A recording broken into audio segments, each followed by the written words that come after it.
लक्ष्मीनाथसमारम्भां नादयामुनमध्यमाम् अस्मदाचार्यपर्यन्तां वन्दे गुरुपरम्परां यदिराजाय विद्महे श्रीभाष्यकाराय धीमहि तन्नो रामानुजार्य प्रचोदयात् ஆழ்வார்கள் திருவடிகளே சரணம் எம்பெருமானார் திருவடிகளே சரணம் ஜீயர் திருவடிகளே சரணம் यो नित्यमच्युतपदाम्बुजयुग्मरुक्म व्यामोगदस्दधिधरानतृणाय मेने अस्मद्गुरोर्भगवतोऽस्य दयैकसिन्धो रामानुजस्य शरणं शरणं प्रपद्ये நீரார் கடலும் நிலமும் முழுதுண்டு ஏலார் ஆலமிளம் தளிர்மேல் துயிலந்தாய் சீரார் திருவேங்கடமாமலை மேயாராமுதே அடியேற் கருளாயே. எல்லாம் வல்ல ஏழுமலையான் பெருங்கருணையால் 4000 திவ்ய பிரபந்த பாசுர பதிவேற்றங்களின் வரிசையில் இன்றைக்கு 2695வது நாள் பாசுர பதிவேற்றம். நம்மாழ்வார் அருளிய திருவிருத்தம் என்கிற திருமொழியினுடைய 56வது பாசுரத்தை சேவிக்க இருக்கிறோம். மொத்தம் 100 பாசுரங்களால் திருவிருத்தம் இருக்கிறது. அதில் 100லே இது 56வது பாசுரம். கிடம்பியாச்சான் அருளிய தனியன் கருவிருத்த கொய் நீத்த பின் காம கடுமொழி வீழ்ந்து ஒரு உருத்தம் புக்கு உழல் உருவீர் உயிரின் பொருள்களுக்கு ஒரு உருத்தம் புகுதாமல் ஒருகயர்கோன் உரைத்த திருவிருத்தத்து ஓரடி கற்று நீர் திருநாட்டகத்தே என்பதாகும். 56வது பாசுரம் தன்னுடைய கஷ்டத்தை கண்டு வருந்துகிற தோழிக்கு தன்னுடைய தலைவன் வந்து தன்மேல் அனுபவித்து விட்டு போய்விட்டான் என்பதை உரைக்கிற பாசுரம் தென்றல் மேல் வைத்து உரைத்த பாசுரம் என்று மணவாளஜியர் இதை சொல்லுகிறார். நேரடியாக வெட்கப்பட்டு கொண்டு சொல்ல வந்த விஷயத்தை தென்றல் வந்து சொன்னதாக சொல்லுகிற பாசுரம் இந்த பாசுரத்தை சேவிப்போம். வியல் இடம் உண்ட பிரான் விடுத்த திரு அருளால் உயலிடம் பெற்று உய்ந்தம் அஞ்சலம் தோழி ஓர் தன் தென்றல் வந்து அயலிடை யாரும் அறிந்திலர் பூந்துழாயினின் தேன் புயலுடை நீர்மையினால் தடவிற்று என் புலன்கலனே என்று சொல்லுகிறார். விசாலமான இந்த உலகம் என்று சொல்வதை காட்டிலும் உலகங்கள் முழுமையும் ஒரு பிரளய காலத்திலே உண்டவன். அதை தன்னுடைய திருவயிற்றிலே வைத்திருந்த பிரபுவானவன் என் மீது கொண்ட கருணையின் காரணமால் நான் ஜீவனம் பெற்றேன், வாழ்ந்து விட்டேன். நீ வாடை முதலிய காற்றுகளுக்கு அஞ்சமாட்டேன் பாராய் தோழி. குளிர்ந்த தென்றல் காற்று வந்து அருகில் எவரும் அறியாதபடி அழகிய பூக்களை உடைய துளசி மாலினுடைய இனிய தேன் துளிகளை மழை துளிக்கும் தன்மையுடையதாய் என்னுடைய அங்கங்களிலெல்லாம் ஆபரணங்களிலெல்லாம் படுமாறு ஸ்பரிசித்து சென்று விட்டது. நீ கவலைப்படாதே தோழி என்று சொல்லுகிறாள் தலைவி. நாயகன் இரவு நேரத்திலே வந்து தன்னோடு கலந்து விட்டு சென்றதை நாயகி தன்னுடைய தோழிக்கு கூறுகிறாள். தலைவி கஷ்டப்படுகிறாள் என்று ஆற்றாமையோடு கலங்கி என்ன செய்வேன் என்று புலம்பிய தோழியை பார்த்து தலைவி இரவிடத்திலே தலைமையை தென்றல் மேல் வைத்து உரைத்த பாசுரம் என்கிற அழகிய மணவாளஜியருடைய வாக்கியத்திற்கிணங்க தென்றல் மேல் வைத்து கூறியது. நாயகன் அன்போடு வந்து கலந்தமையை வெளிப்படையாக கூறுவதற்கு வெட்கப்பட்டு கொண்டு தென்றல் மேல் வைத்து கூறுதலாம் இந்த பாசுரம். நான் அவனை பிரிந்திருக்கிறேன், அதனால் அவசியப்பட்டு கொண்டிருக்கிறேன் என்று வருந்து கொண்டிருக்கிறேன். தோழி, நீ இப்போது வருந்தாதே. நாயகனுடைய அருளால் நான் உஜ்ஜீவித்து விட்டேன், வாழ்ந்து விட்டேன். இனி வாடை காற்று முதலிற்கு நான் அஞ்ச வேண்டியதில்லை.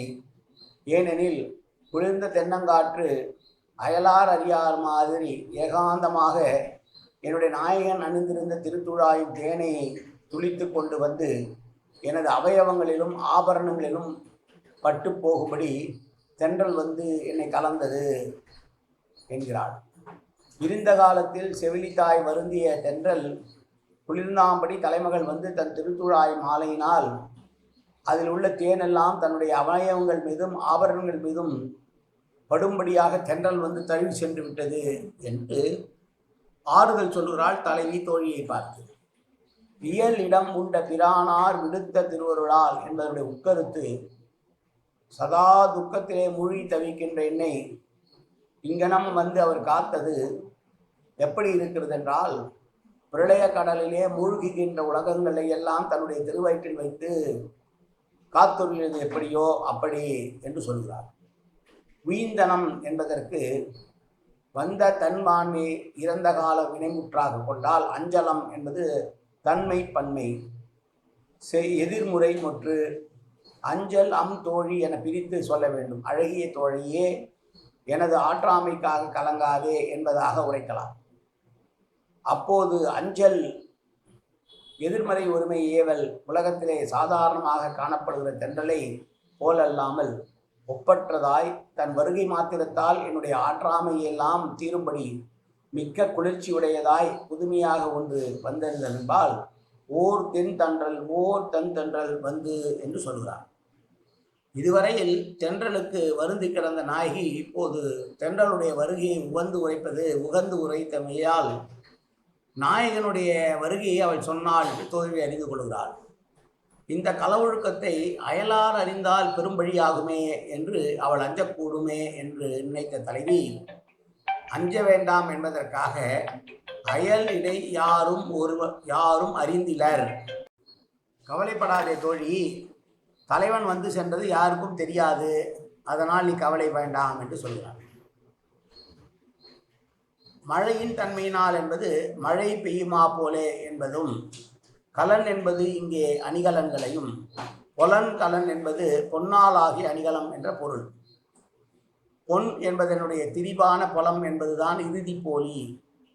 தடவிற்று என் புலன்கலனே என்பதற்கு பெரியவாச்சான் பிள்ளையுடைய வியாக்கியானம் என்னவென்றால், இந்திரியங்கள் விடாய் தீரவும் ஆபரணங்கள் கழகிலாதபடியும் தடவிற்று போலே காணும் என்று சொல்லுகிறார்.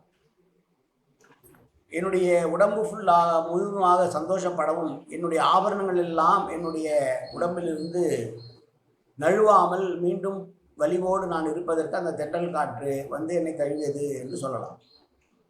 ஆழ்வார் எம்பெருமானை சேர்ந்து அனுபவிக்க பெற முடியாமல் வருந்துகிற பொழுது அந்த வருத்தத்தை தீருமாறு பெருமாளே ஒரு கால அருகில் வந்து சேவை தந்து இவரை தான் சேர்த்து கொள்ளும் தன்மையை வெளியிடதான் ஆழ்வார் இந்த பாசுரத்தை பாடியிருக்கிறார் என்று சொல்லலாம்.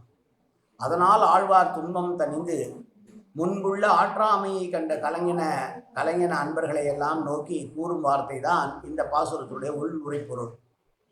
ஆபத்துக்கு உதவும் இயல்பினன் என்பது எம்பெருமானுடைய ஒப்புயர் பெற்ற வரமில்லாத திருவருளால் ஒரு அவகாசம் கிடைத்து நாம் வாழப்பெற்றோம், இனி லௌகீக பதார்த்தங்களுக்கு அஞ்ச வேண்டுவதில்லை என்பது இதனுடைய கருத்து. உயிருக்கு உயிரான பெருமான் பிறர் ஒருவருக்கும் புலனாகாமல் வந்து தன்னுடைய போக்கியத்தை வெளிக்காட்டி என்னுடைய துயரத்தையெல்லாம் தீரும்படி எமது உறுப்புக்களை எல்லாம் ஞானம் முதலிய குணங்களாகிய அலங்காரங்களையும் விரும்பி ஆட்கொண்டான் என்று அருளி செய்து அன்பர்களுக்காக சொன்ன பாசுரம் இந்த அழகான 56வது பாசுரம், நம்மாழ்வாருடைய திருவிருத்த பாசுரம். மீண்டும் பாசுரத்தை சேவிப்போம்.